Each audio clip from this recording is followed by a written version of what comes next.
Okay, let's unpack this. In today's deep dive, we're going to pull back the curtain on something absolutely foundational to our modern, always-on world. Think about your day. You search for information, check social media, send emails, share photos, stream videos, all of it on command, on demand. We just expect that access to be seamless, instantaneous, and utterly reliable. Today, we're talking about the strategies and safeguards that are the unseen heroes ensuring critical information is always there for you, even when things go sideways. We're diving deep into business continuity, the intricate architecture that keeps our digital lives flowing. That's right. Our mission today is to take a deep dive into the Business Continuity Review, a core lesson from a comprehensive guide on information storage and management that serves as our primary source material. We'll demystify why uninterrupted access is paramount in today's digital landscape, explore how we scientifically measure system resilience, and detail the highly structured, almost architectural approach organizations take to ensure their operations continue no matter what.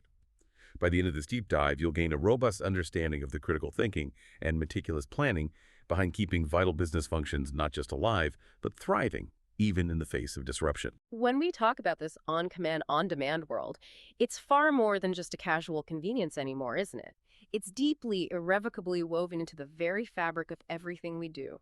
From the moment you pick up your phone to perform a quick search on the internet, to participating in social networking, sending and receiving mission-critical emails, or sharing precious pictures and videos with loved ones. We're constantly interacting with information that needs to be there instantly and reliably. Our entire daily existence has become intensely information dependent, blurring the lines between personal and professional reliance. Absolutely. And what's fascinating is that while individuals, armed with their cell phones, tablets, and cameras, are indeed creating an ever-growing amount of digital content, the true value of most of that information unlocks when it's shared, processed, or made accessible to others.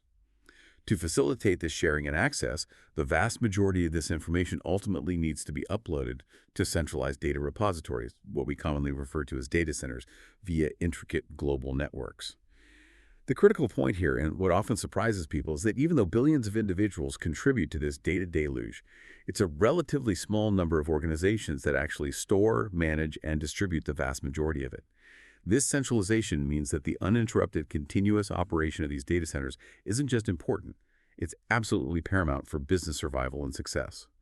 If these central hubs go down, entire businesses, industries, and even aspects of our daily lives can quite literally grind to a halt. And the cost of that halt, as our source material lays out, can be truly staggering. The numbers are frankly shocking. We're talking about outages in key industries like financial services, telecommunications, and e-commerce costing millions of dollars per hour. Let that sink in for a moment. Not per day, not per week, but per hour.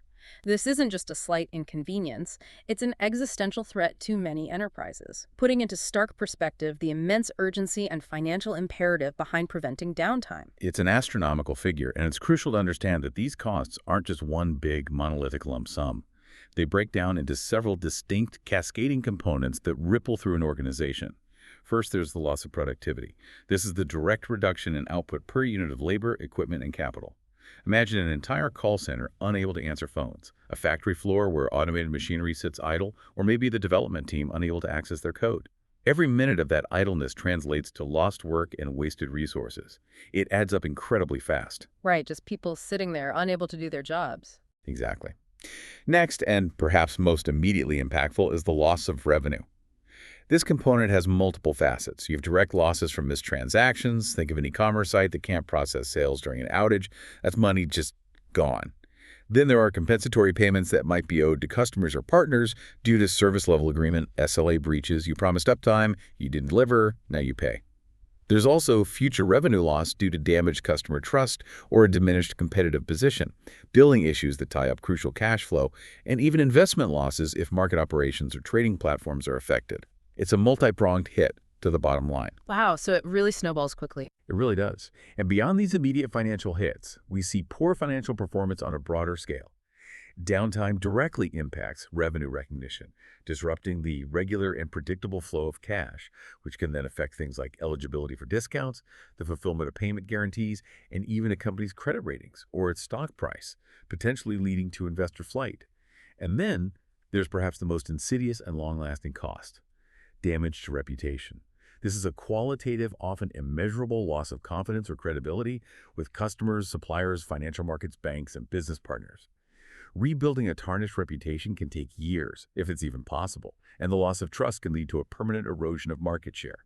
That's hard to put a dollar figure on, but it's immensely damaging. So it's not just a single line item, it's a complex, interconnected web of financial and operational fallout. It paints a picture of a domino effect when systems go down.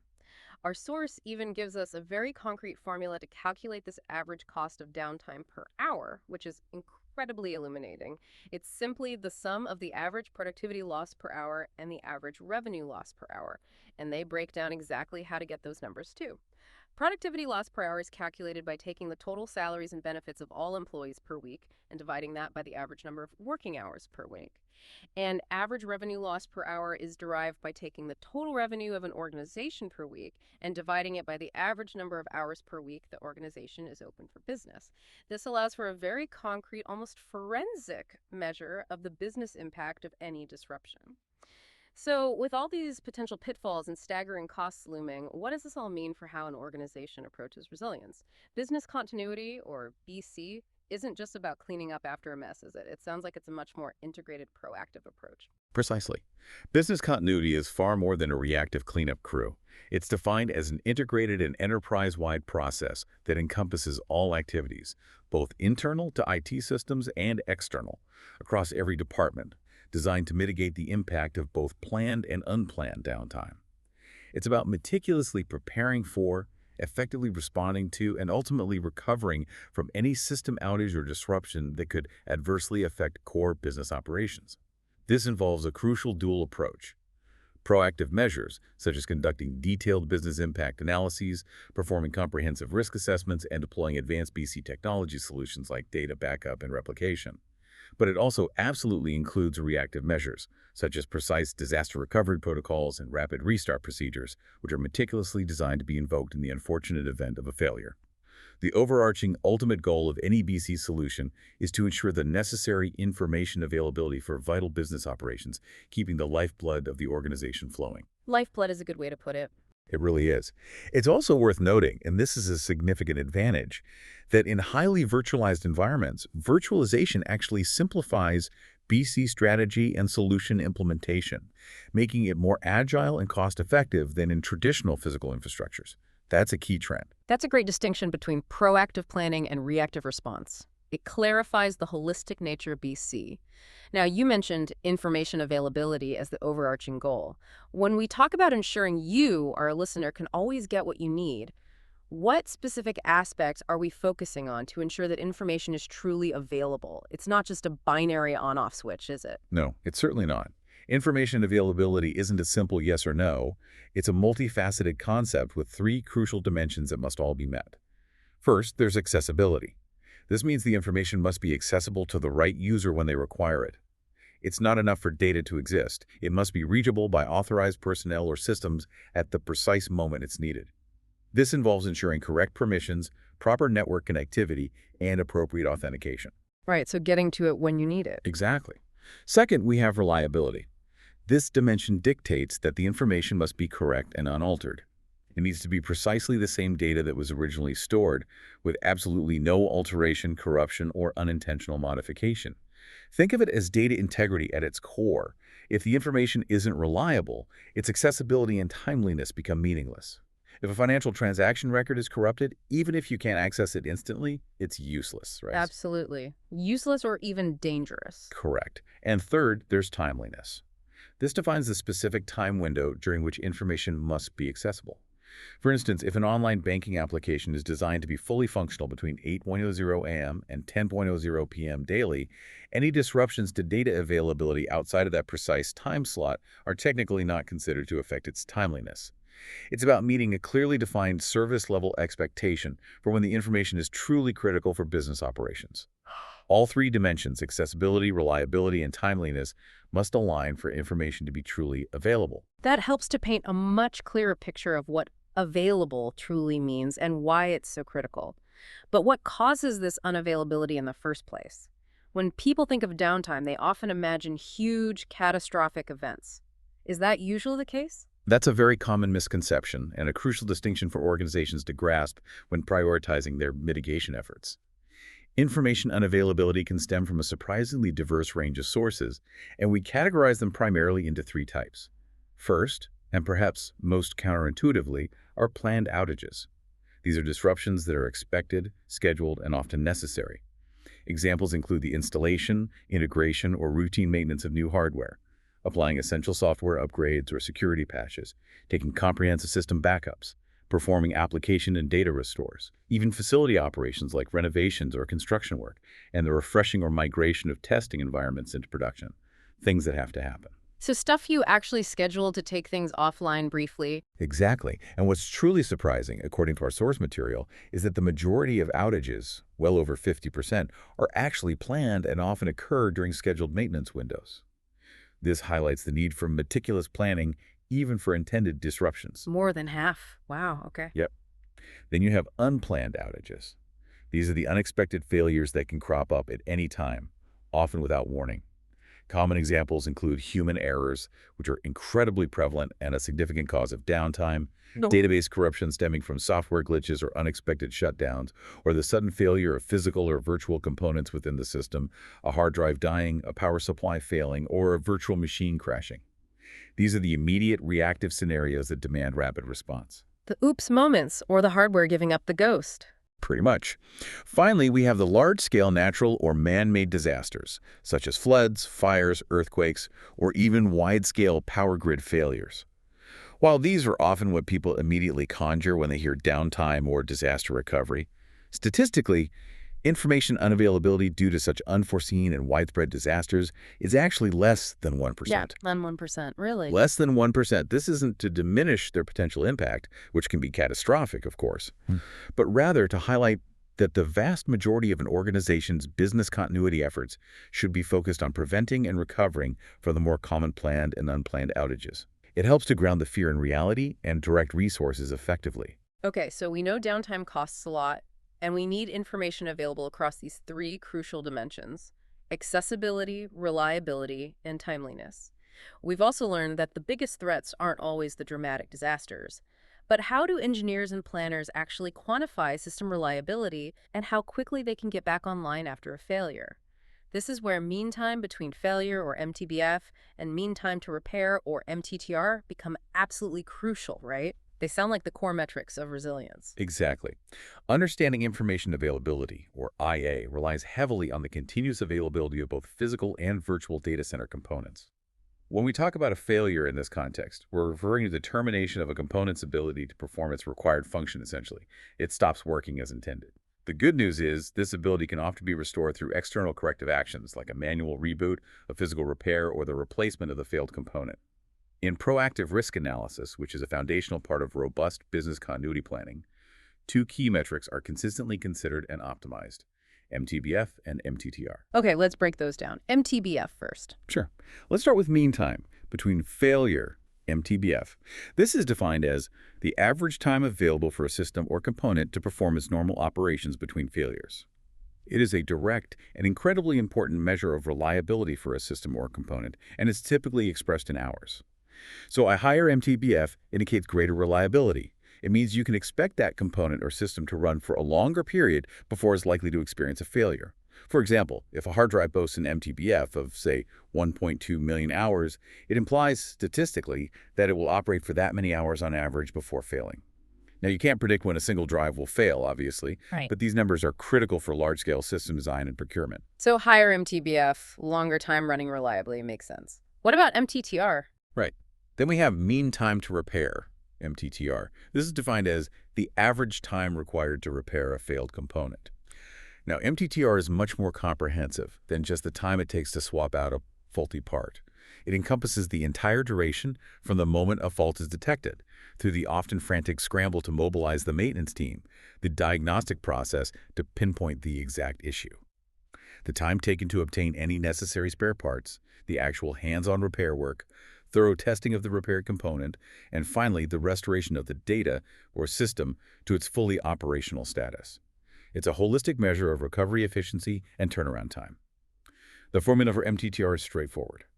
It's simply the total downtime experience divided by the number of failures that occurred during that period. So it's the whole process, detection to full recovery. The whole life cycle of the repair. So, if MTBF tells us how long a system typically runs before it breaks, and MTTR tells us how long it takes to fix it once it does, how do we get a full, holistic picture of overall information availability for you, the user?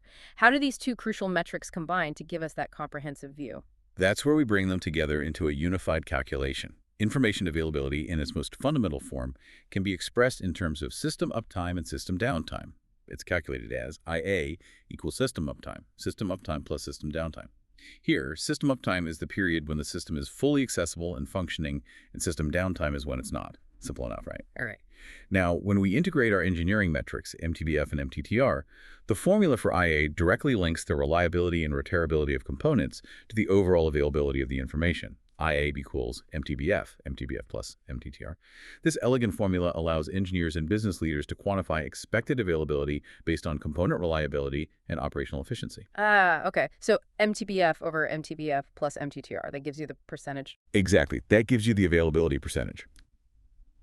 This mathematical connection leads us directly to the concept of the nines of availability, which you've almost certainly heard discussed in the context of critical online services.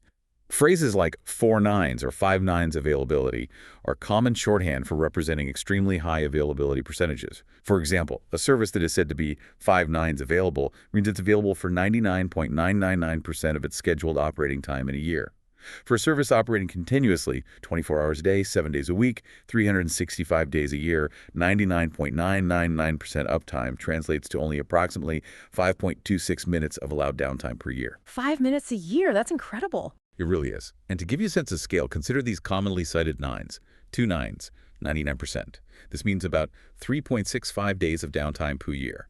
For a non-critical internal app, may be acceptable. For an e-commerce site, catastrophic, 3 nines, 99.9%. Reduces downtime to around 8.76 hours per year.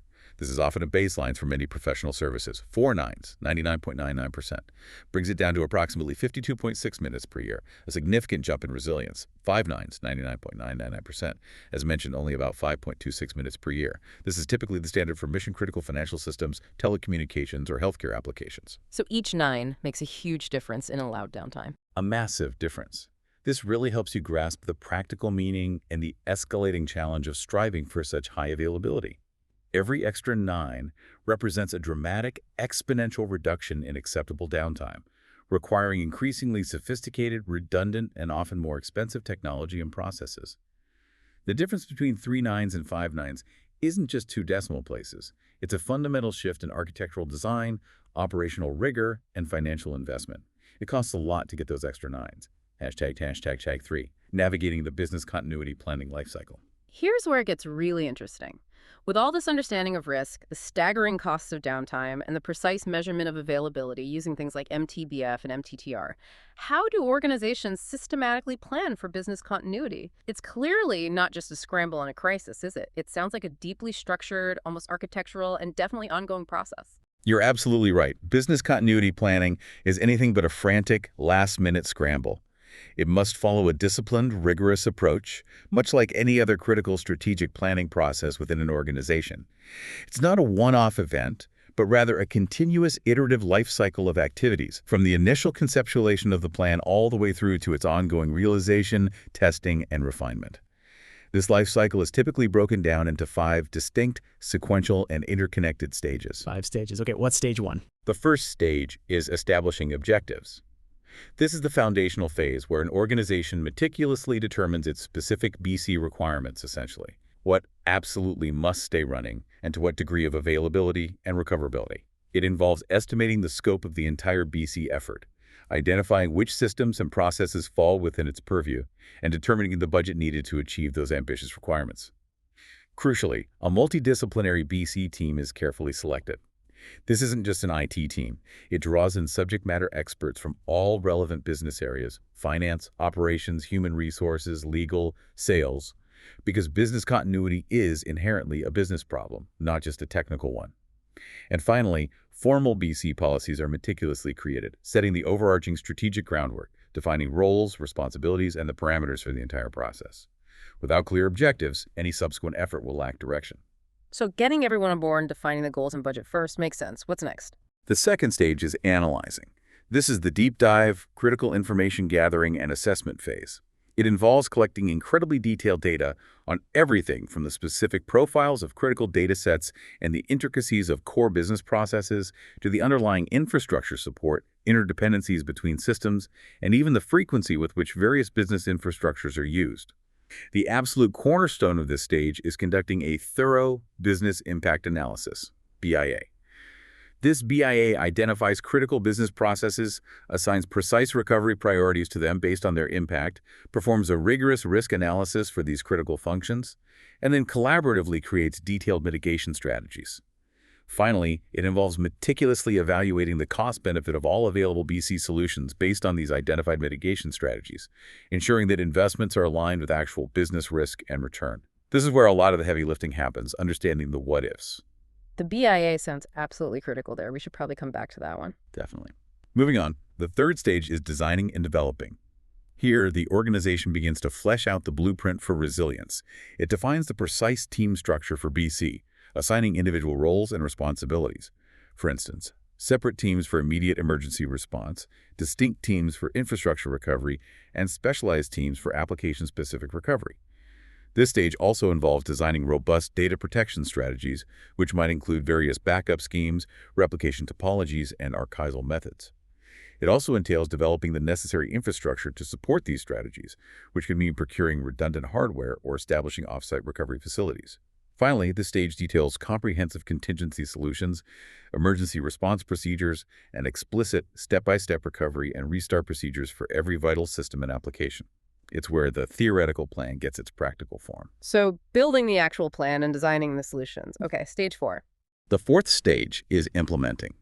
This is where the plans transition from paper to reality. It means actively putting risk management and mitigation procedures into action. This includes the physical setup of backup systems, configuring sophisticated data replication solutions between sites, and careful management of all resources to ensure they are available for recovery when needed. A key part of this stage involves preparing disaster recovery DR sites, which are alternative locations that can be utilized if a primary data center is affected by a disaster. And vitally, it means implementing redundancy for every resource in a data center to eliminate single points of failure from power supplies and network cards to entire servers and storage arrays. This stage is about making the planned resilience an operational reality, installing the hardware, configuring the software, and integrating the components. Making it happen, buying the gear, setting it up. Exactly. Finally, the fifth stage is training, testing, assessing, and maintaining. This is explicitly an ongoing, continuous process, not a one-time task that you check off.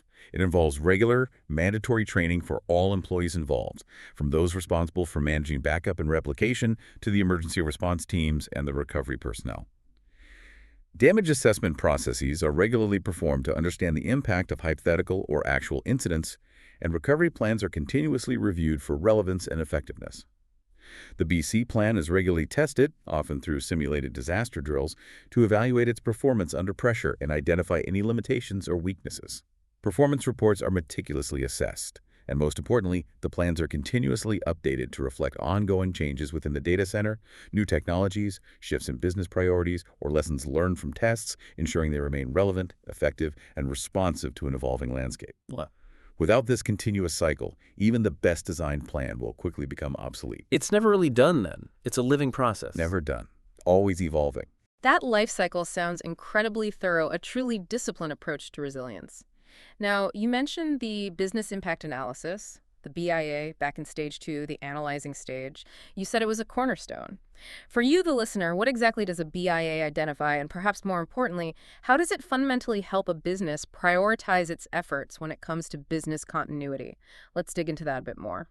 Absolutely. A business impact analysis, or BIA, is truly the bedrock upon which all effective BC planning is built. Yeah. Fundamentally, it identifies which business units, operations, and processes are essential to the survival of the business. It goes far beyond simply listing IT assets. It rigorously evaluates the precise financial, operational, and service impacts that would result from a disruption to these essential business processes.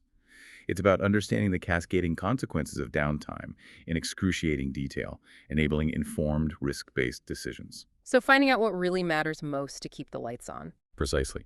To achieve this, a BIA involves several specific, rigorous tasks. First, the team determines all the various business areas within the organization, and then, through deep engagement with stakeholders, identifies the key business processes that are truly critical to their operation, distinguishing between what's important and what's absolutely essential. For each of these critical processes, it meticulously determines their attributes, the specific applications they rely on, the databases they access, and the underlying hardware and software requirements needed to run them.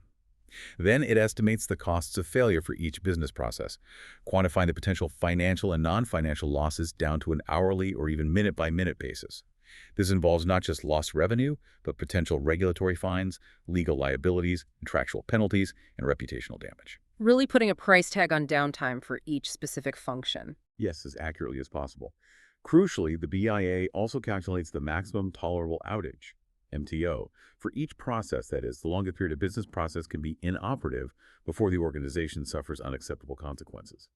Based on the MTO, it then defines the recovery time objective, RTO, for each process, setting the precise boundary for how long a business can afford to be down before critical impact occurs. It also establishes the minimum resources, staff, equipment, data required for these critical operations to resume, even at a reduced capacity. Based on all this information, it determines the most appropriate recovery strategies and accurately estimates their implementation costs, helping to weigh the investment against the identified risk. Finally, the BIA optimizes the overall backup and business recovery strategy based on the identified business priorities and thoroughly analyzes the current state of BC readiness to continuously optimize future planning efforts. It's an ongoing, iterative process that provides an invaluable snapshot of organizational vulnerability. That's incredibly specific, defining not just what's important, but how long you can live without it and precisely what that outage costs. It sounds like the BIA directly feeds into setting very concrete targets for recovery. That brings us to a couple of terms we've heard, RPO and RTO. We've touched on RTO, but let's delve into both of these a bit more deeply, as they're absolutely fundamental to BC planning and often dictate the technology choices organizations make. Indeed, RPO and RTO are perhaps the two most critical interlinked terminologies in business continuity, guiding nearly every decision in data protection and disaster recovery. Let's start with recovery point objective, RPO. The RPO is defined as the point in time to which systems and data must be recovered after an outage. In simpler terms, it defines the maximum amount of data loss a business can tolerate. This objective directly dictates the frequency with which a backup or a replica of data must be made. The less data you can afford to lose, meaning the shorter your RPO, the more frequently you need to capture and secure changes to that data. So RPO is about how much data you can afford to lose. Exactly. Let's illustrate with some practical examples for RPO. If you have an RPO of 24 hours, it might mean that backups are created in an offsite tape library every midnight. Your recovery strategy would then be to restore data from the latest daily backup tapes, meaning you could potentially lose up to 24 hours of data if a disaster strikes just before the next backup. This is typically the least expensive but highest data loss tolerance option. If your RPO tightens to just 1 hour, you might need to implement a solution like hourly database log shipments to a remote site, or even incremental backups taken every hour. This means you can recover to the point of the last log shipment, losing at most 1 hour of data. The technology becomes more sophisticated, likely disk-based, and more expensive. For an RPO in the order of minutes, asynchronous data mirroring might be employed. Here, data is constantly replicated to a secondary site, but there's a small acceptable lag between the primary and secondary copies. This offers near real-time recovery with minimal data loss, but requires dedicated network bandwidth and specialized hardware. And for a zero RPO, meaning absolutely no data loss is acceptable, synchronous data mirroring is the solution. Here, data is written to both the primary and recovery sites simultaneously and in lockstep. The write operation isn't acknowledged to the application until both sites confirm the write.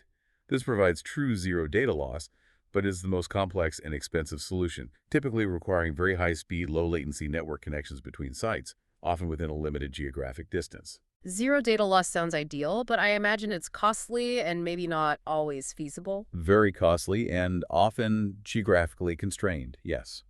Now, let's look at recovery time objective, RTO. The RTO is the time within which systems and applications must be recovered after an outage. This defines the maximum amount of downtime a business can endure and still survive without suffering unacceptable consequences. The shorter the RTO, the faster you need to get back up and running, and generally the more expensive, complex, and resource-intensive the solution becomes. There's a clear trade-off between speed of recovery and cost. Okay, so RTO is about how fast you need to get back online. Precisely. Amount of data loss, RPO, versus amount of downtime, RTO. To give you some practical examples of RTO and the corresponding solutions, an RTO of 72 hours might mean your recovery strategy is to restore from tapes available at a cold site. A cold site is a facility with basic infrastructure like power and cooling, but no pre-installed hardware or connectivity. It's essentially an empty shell you can move into and build out after a disaster. This is the least expensive DR option, but has the longest RTO. If you need a faster RTO, say 12 hours, you might use a warm site. A warm site has hardware partially or fully installed, but may require some configuration or data loading. It allows for a quicker recovery than a cold site, but still involves significant setup time. For an RTO of a few hours, you would likely use disk-based backup technology combined with a hot site. A hot site is a fully equipped and configured alternative data center, mirroring the primary site. Disk-based backups offer much faster restores than tape, and a hot site reduces the setup time significantly. And for an RTO of a few seconds or near instantaneous recovery, you'd be looking at highly sophisticated solutions like clustered production servers with bidirectional mirroring, often across geographically separated data centers. This enables applications to run at both sites simultaneously or with near-instant failover capabilities, ensuring minimal disruption. This is the most expensive and complex, but provides the highest level of availability and the shortest RTO. Cold, warm, hot sites. That makes the RTO differences very tangible. So, once we've identified the risks through the BIA, quantified the potential impact, defined our RPO and RTO goals for different systems based on the criticality, what kind of actual solutions do we put in place to achieve this elusive concept of business continuity? What are the broad categories of technologies and strategies involved in making this resilience a reality? Right. Once those critical objectives and recovery targets are meticulously set, organizations then strategically deploy various solutions to ensure continuity and uninterrupted data availability. Our source outlines several key categories of these solutions that form the backbone of a robust business continuity plan. These include proactive strategies for resolving single points of failure, which is absolutely paramount, and the intelligent use of multipathing software to manage redundant data paths effectively and efficiently. It also mentions foundational data protection technologies like backup and replication. While backup and replication are incredibly complex topics themselves and will be discussed in much more granular detail in forthcoming deep dives, they are indisputably critical components within the broader BC framework, ensuring that data is protected, recoverable, and available, even if primary systems or entire sites fail. They are essentially the mechanisms by which RPO and RTO are actually achieved. Okay, let's unpack this. A single point of failure sounds like exactly what it is. One thing breaks, and everything stops. It's like the Achilles heel of a system. In the incredibly complex world of modern IT infrastructure, what are some real-world examples of components that could be single points of failure, causing an entire application or service to become unavailable to you, the end user? That's a great question. And identifying and eliminating single points of failure, SPFs, is a foundational principle in designing resilient systems. A single point of failure, SPF, is precisely what it sounds like. A component whose failure can completely terminate the availability of an entire system or IT service, bringing everything to a grinding halt. In a typical modern data center setup, you can find many potential SPFs, and architects spend countless hours designing around them. It's a constant focus. Like what kind of things? Well, for instance, at the virtual layer, a single virtual machine, VM, could be an SPF if its workload isn't somehow protected or replicated. Even more critically, the hypervisor itself, the software layer that hosts multiple VMs, can be an SPF.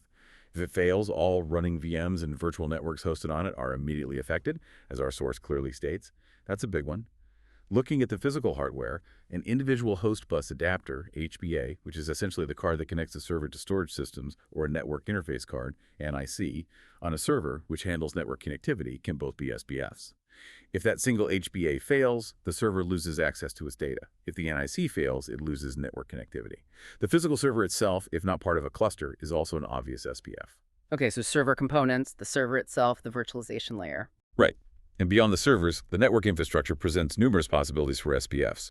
A single IP network connection, a simple fiber channel, FC switch, which is a specialized network device for storage area networks, or even just one port on a storage array, or the entire storage array itself if it lacks internal redundancy, can all be single points of failure. The goal is to identify every single one of these potential weak links and design redundancy into them. So if a single component can bring everything down, how do system architects build resilience into these incredibly complex environments? How do they design systems so they don't crumble just because one part hiccups? It sounds like it requires a deep, almost obsessive understanding of redundancy and alternative pathways. It absolutely does require that obsession. The core strategy for mitigating single points of failure is meticulously building in redundancy at every possible layer. Systems are designed so that a failure only occurs if all components within a redundancy group fail, which is exponentially less likely than a single component failing. This layered approach ensures continuous data availability and service operation even in the face of individual component failures. Modern data centers follow stringent guidelines and best practices to achieve this fault tolerance. So doubling up on everything. In essence, yes, but intelligently. Let's delve into some specific enhancements. Servers are almost always configured with redundant HBAs, host bus adapters, to protect against a single HBA failure. If one fails, the other takes over transparently. Similarly, NIC teaming is a common practice, where two or more physical network interface cards are grouped together as a single logical device. If one physical NIC fails or its cable is accidentally unplugged, traffic is automatically and seamlessly rerouted to another active NIC in the team. Networks universally use redundant switches configured in highly available topologies to account for single switch failure, ensuring communication paths remain open. Storage arrays implement multiple storage array ports and often multiple controllers to mitigate the failure of any single port or controller, providing multiple pathways to the data. Okay, so redundancy in network cards, switches, storage connections. Exactly. And within the storage arrays themselves, fundamental technologies like RAID, redundant array of independent disks, are essential. RAID essentially combines multiple physical hard drives to act as a single logical unit, providing either increased performance or, critically for continuity, protection against a single disk failure through striping and parity. Alongside RAID, hot spare configurations mean that a spare disk is already waiting in the array, ready to automatically take over if an active disk fails, minimizing downtime. For larger-scale disaster protection against an entire local site failure, for example, due to a natural disaster, organizations implement remote redundant arrays at geographically distant sites, enabling a complete site failover. Protecting against disk failures and even whole site failures. Right. And at the server and application level, server or compute clustering is a common fault tolerance mechanism. This involves two or more servers in a cluster accessing the same shared data volumes and constantly exchanging heartbeat signals to monitor each other's status. If one server or hypervisor fails, the other active server in the cluster can seamlessly take over the workload, often with minimal interruption. And specifically for virtual machines, VM fault tolerance is an advanced technique that creates and maintains duplicate, perfectly synchronized copies of each critical VM on a separate physical server. If a failure is detected in the primary VM, its synchronized copy can instantly and seamlessly take over, providing true zero downtime protection for the application. All of these layers of redundancy, meticulously planned and implemented, are what prevent that single point of failure from cascading into a full-blown outage. Having all these redundant components and paths sounds incredibly robust, but it's not enough to just physically have the cables connected and the duplicate hardware in place, is it? There has to be an intelligent software layer that makes it all work seamlessly, deciding which path to use, when to switch, and how to balance the load. This is where multipathing software comes in, right? To orchestrate all these redundant connections and make them truly effective. That's a crucial insight, and you've hit on a core truth of modern infrastructure. Simply configuring multiple physical paths to data or installing redundant components doesn't automatically guarantee failover or optimize performance. If one path fails, I/O won't simply reroute itself unless the system is intelligent enough to recognize the failure and then proactively utilize an alternative active path. This is precisely where multipathing software provides that critical functionality. It gives the system the intelligence to recognize and leverage all available I/O paths to data, transforming a collection of redundant links into a resilient, high-performance system. So it's the brain managing the redundant brawn. That's a good way to put it. Multipathing software provides several indispensable benefits. First, and most fundamentally, there's path failover. If an active path to storage or a network component fails, the multipathing software automatically and transparently reroutes all subsequent I/O to an alternative healthy path, ensuring uninterrupted access to data and applications. This is the heart of its disaster avoidance capability. Automatically switching paths if one goes down. Essential. Absolutely. Second, it performs sophisticated load balancing. It doesn't just sit there waiting for a failure. It intelligently distributes IOs across all available active paths simultaneously. This not only significantly improves overall IO performance by parallelizing data flow, but also maximizes the utilization of all available server, storage, and data path resources, preventing any single path from becoming a bottleneck during normal operations. This can be done via various policies, such as round robin, distributing IO evenly, or least used path, dynamically choosing the most efficient route. So it makes things faster during normal operation too, not just safer. Definitely faster and more efficient. This intelligent management capability means the software constantly monitors path health and performance, setting IO down the optimal path based on its configured load balancing and failover policies, always considering real-time path usage and availability. It's not just a simple switch. It's an active, dynamic manager of traffic, optimizing performance and ensuring resilience in real time. In virtualized environments, multipathing can be enabled either directly through the hypervisor's built-in capability — many modern hypervisors have this natively — or by adding a third-party software module to the hypervisor, integrating seamlessly into those highly virtualized setups. A real-world concept in practice, products like EMC PowerPath are leading examples of host-based multipathing software that provide intelligent IO path management, path failover, and dynamic load balancing for complex storage environments, including robust support for virtual environments with offerings like PowerPath VE. It truly is the unsung hero that orchestrates the symphony of redundant hardware. #outro. So we've taken a deep dive into the business continuity review, moving from the crucial importance of uninterrupted information access in our on-demand world to the vital metrics like mean time between failure and mean time to repair that help us quantify reliability with scientific precision. We've explored the structured, 5-stage life cycle of BC planning, including the critical business impact analysis that forms its foundation, and we've dissected the essential strategies for tackling single points of failure with layered redundancy and the intelligent orchestration provided by multipathing software. We hope you, the listener, now feel far more informed about the intricate, often invisible layers that tirelessly work to keep our digital world running smoothly and reliably, making the impossible seem effortless. Indeed. Understanding business continuity isn't just about preventing catastrophe. It's about building inherent resilience, optimizing operational efficiency, and securing trust in an ever-changing, increasingly interconnected landscape.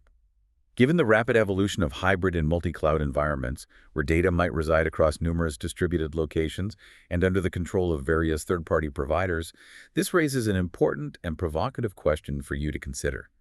How will organizations continue to define, measure, and ensure information reliability and availability when data and applications are increasingly distributed far beyond their direct, centralized control? The principles remain, but the application becomes an entirely new challenge.